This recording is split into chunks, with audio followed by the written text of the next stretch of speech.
అందరికీ praise lord. September 14 ఈరోజు దేవుని వాగ్దానము.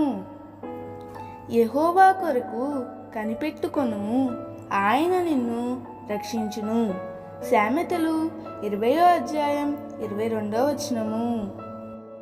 మనుషుల కొరకు కనిపెట్టుకొని ఎందరో నిరాశ చెందారు. దేవుని కొరకు కనిపెట్టుకున్నవారు ఎన్నడూ విడిచిపెట్టబడరు.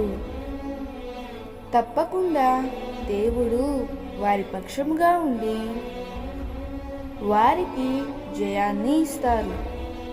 మిత్రమా, నీవు కూడా దేవుని కొరకు కనిపెట్టు. తప్పకుండా ఆయన నిన్ను రక్షిస్తాడు. ఎంత ప్రతికూలమైన పరిస్థితులు నీకు ఎదురైనా వాటన్నిటి నుండి నిన్ను విడిపించి షడ్రక్, మేషక్, అబేద్నెగోలను రక్షించినట్లు నిన్ను కూడా రక్షిస్తాడు.